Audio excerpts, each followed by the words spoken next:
Mengungkap keberadaan awak kru atau awak kapal selam Nanggala saat tenggelam. Bisa kita bayangkan betapa ngerinya yang dialami awak KRI Nanggala 402 saat berada di dalam kapal selam saat posisi darurat. Saat kondisi kapal selam darurat, sudah hampir pasti kapal selam itu lumpuh alias tidak bisa bergerak karena semua mesin kelistrikan mati total. Namun TNI mengatakan bahwa kerusakan dialami KRI Nanggala 402 adalah bukan blackout, tetapi faktor alam yang membuat Nanggala tenggelam ke dasar laut. Saat itu posisinya adalah, andai kata ini depan haluan, ini buritan, maka pada saat blackout itu berarti tidak ada tegangan. Posisinya adalah yang belakang ini langsung turun. Ini kurang lebih 45 derajat, bisa lebih. Langsung wood begini. Tidak sampai dengan 10 detik, itu sampai dengan 90 meter.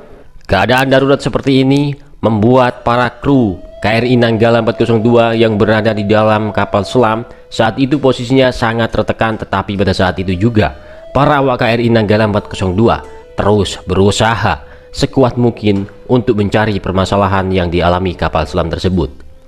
Banyak yang bertanya kenapa awak kapal KRI Nanggala tidak keluar menyelamatkan diri saja. Sudah pasti kondisi saat itu tidak bisa menyelamatkan diri dan para awak KRI pun pasti akan lebih memilih tetap berada di dalam kapal selam dan mencari sekuat mungkin untuk mencari problem yang dialami kapal selam Nanggala 402 itu. Dan pada akhirnya kapal selam Nanggala tenggelam jatuh ke bawah dasar laut dengan kecepatan tinggi jatuhnya, sehingga menyebabkan kapal selam pecah menjadi 3 bagian, dan efek tekanan air pun merusak atau mengakibatkan pecahnya kapal selam Nanggala tersebut. Akhirnya awak kapal selam Nanggala 402 dinyatakan gugur. Bisa kita bayangkan, baja kapal selam saja bisa pecah menjadi 3 bagian, apalagi manusia, ya kan? Kita selalu berdoa semoga ada mukjizat, semoga awak KRI, kru kapal selam Nanggala berada di tempat yang di bagian isolasi yang aman, sehingga kemungkinan kecil masih ada harapan untuk diselamatkan. Kondisi blackout berpengaruh pula pada terganggunya sistem sirkulasi udara di dalam kapal yang membawa 53 awak itu. Dapat kita bayangkan, jika pasokan listrik terputus, maka yang terjadi adalah kelumpuhan. Mesin tidak bergerak, perangkat navigasi tidak berfungsi, komunikasi juga terputus. Hal ini juga menyebabkan gangguan dalam suplai dan sirkulasi oksigen, dan kondisi seperti inilah yang sangat-sangat fatal. Sebagai warga Indonesia, saya sangat terpukul dan sedih melihat kejadian yang dialami KRI Nanggala. Betapa kerasnya perjuangan awak KRI Nanggala 402 yang berada di dalam ruangan yang sempit itu. Kalian adalah pahlawan bangsa. Pengorbananmu sungguh sangat luar biasa terhadap negara Indonesia yang kita cintai ini. Jasa kalian akan dikenang oleh seluruh rakyat Indonesia. Masyarakat Indonesia selalu berdoa agar engkau ditempatkan di tempat yang paling terindah. Selamat jalan pahlawan bangsaku. Kembali ke topik. Komandan Sekolah Staf dan Komando Angkatan Laut Seskwal Laksana Muda Iwan Insinyurwanto mengaku pernah mengalami kondisi blackout atau matinya tegangan listrik saat menjadi awak KRI Nanggala 402. Iwan mengatakan saat itu blackout terjadi pada jam 12 malam dan menyebabkan posisi kapal selam itu miring atau menungkik hingga 45 derajat. Dalam waktu 10 detik, kata dia, kapal selam turun hingga 90 meter. Bayangkan bos, jadi betapa cepatnya kapal selam itu jatuh ke bawah atau ke dasar laut. Padahal kata Iwan, kapal selam saat itu dalam posisi periskop depth atau kedalaman 20 meter dari permukaan laut.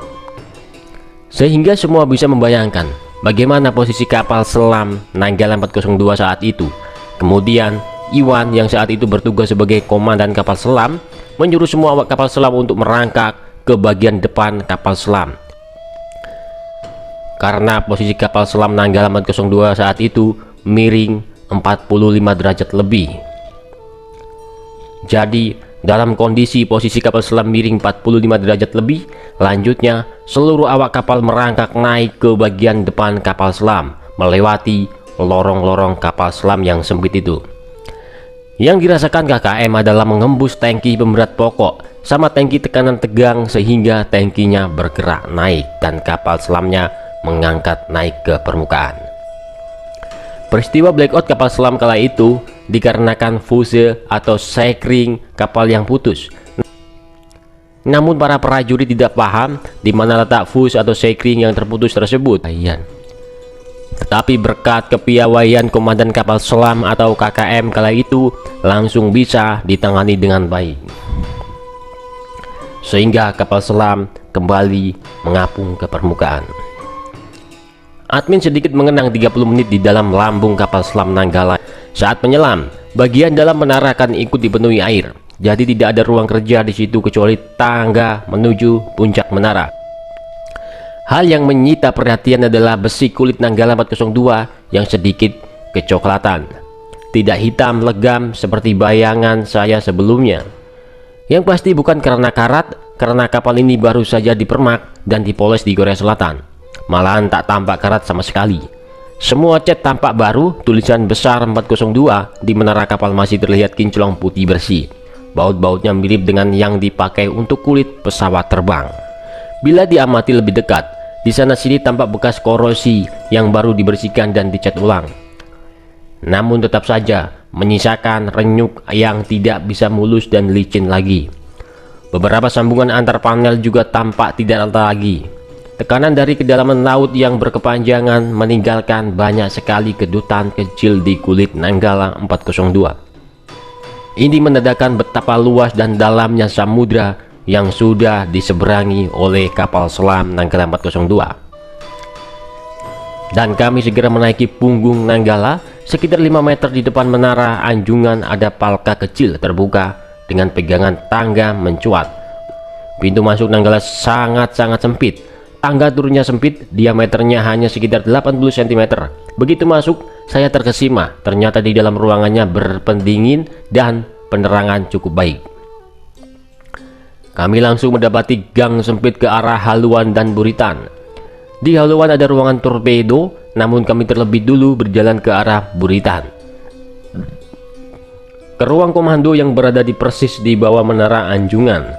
Gang ke arah ruang komando cukup sempit, hanya cukup dilewati satu orang dewasa. Bila berpapasan, masing-masing harus berapatkan punggung ke dinding. Tinggi pintu pun hanya sekitar 1,5 meter. Jadi kami mesti menunduk agar kepala tidak membentur pintu, namun sembari memperhatikan kaki agar tidak terantuk.